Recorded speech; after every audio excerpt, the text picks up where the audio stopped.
against the little. Can you tip it a little bit? Roger, we're recording. Oh. Hello, everybody. I think this is, yeah, it is. We're still trying to figure out how to do the live thing. I was able to do it at one point, and then now I'm not. So, and now it gives me a thing that says you're not compatible with our blah blah live streaming thing. Whatever. So this is our 2-month carnivore update, and yeah, July 1st. It's 2 months. 2 months and 8 days. I defer to So, a couple of the new things that I've noticed is caffeine is not affecting me the way that it used to, and yes, coffee and tea are the two things that I think of with caffeine. I've not had soda in a long time. Are both plants, so I don't do them very often. They're medicinal. Yeah, this coffee is medicinal. That's for sure. But yeah, I used to be able to. I would have a cup of tea or iced tea or something at any point in time during the day, and I would wake up at 3 a.m. I don't do that now if I choose to have tea, which also means I'm not strict yet, but I'm working on that. I would like to get to that point. Used to have build-up tartar on the backside of my bottom teeth. That is not happening as much as it used to. We're noticing on the days that we don't have our bone broth, we don't feel as good. We still feel really good, but we don't have near as much energy. The bone broth seems to give us a lot of energy, and you can speak to that. Bone broth is very good.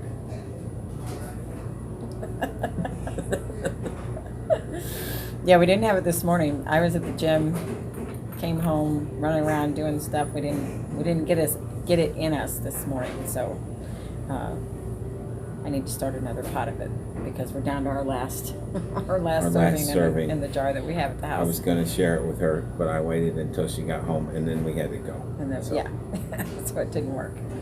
I think this is the biggest news for me, is that I have hair growth.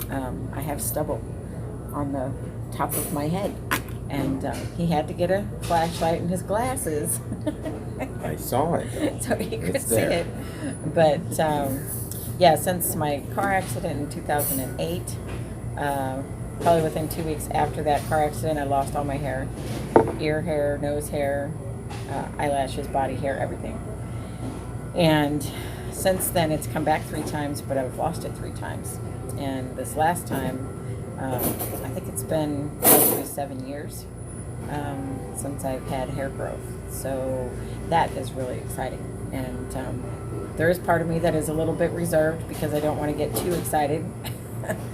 But I think as I continue on this this journey of being a carnivore, and if I can really get it strict for, say 6 months, I think my body can really then get to the point of healing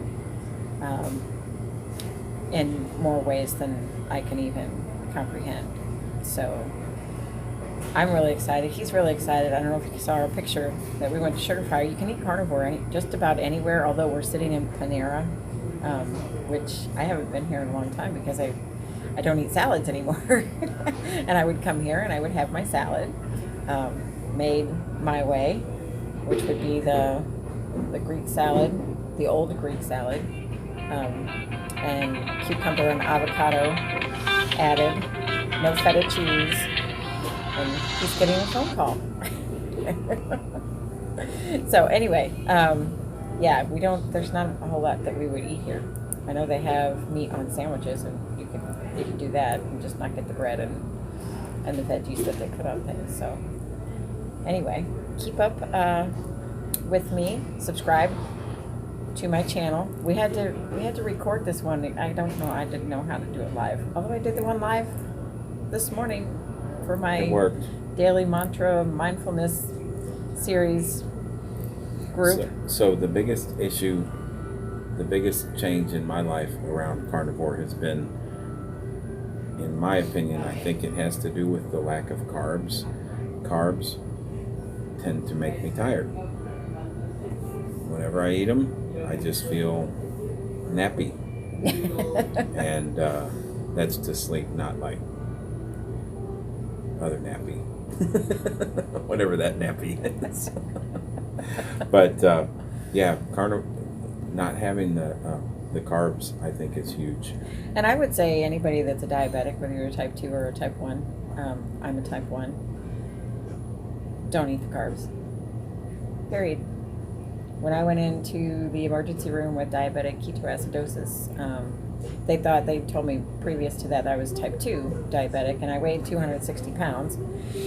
And they said, lose the weight, lose the disease. So I went to losing the weight, but I didn't realize that my pancreas was no longer making insulin. So I got down to 113 pounds and ended up in the hospital for 3 days with diabetic ketoacidosis. And they were like, oops, you're a type 1, you're not a type 2.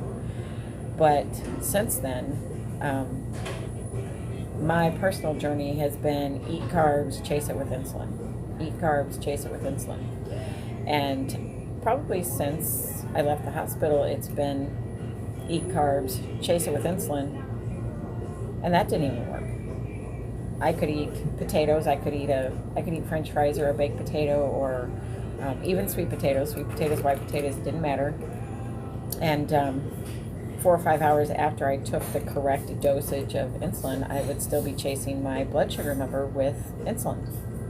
And sometimes, here in the last few years, it would take a full 48 hours for me to be able to get my number corrected. So I've lived with high numbers since I was diagnosed, which has been 7 years. So that's not a good thing. And that starts to wear on the body, and it's stressful. And so my advice to anybody out there, and it is advice, and I'm not afraid to say it, because I really think there's enough scientific evidence now that you can look at that says there is no nutrient need for carbs in the human body. So just quit eating them. And you probably need to clean up your diet anyway. Most Americans do not eat, I'm not going to say right, they don't eat healthy for to have well-being and a physical body that's in shape and the right weight. And so carbs are just, you have to do your own research. I always say that because there's so much information out there, but the stuff I'm seeing and my own physical experience is carbs. It's like my body's allergic to them, if you can put it in those terms. And that's basically how it is. My body just does not like them. And I probably never liked them. And so, probably in my 20s, my pancreas is probably starting to say, stop eating those things, because I'm not going to be able to keep up. And that's basically what is happening, is so many Americans, so many people are eating so many carbs that the pancreas can't make enough insulin to cover the carbs that you're eating. So my advice for you today, stop eating them. No carbs. No carbs. Eat meat, don't cheat. No cheating. And cheating is whatever. I mean, if you're a carnivore, you may be a carnivore that has eggs. You may be a carnivore that eats cheese. You may be a carnivore that strictly just has meat and fat and salt and water. We like eggs and we like cheese. If it has a mother, we can eat it.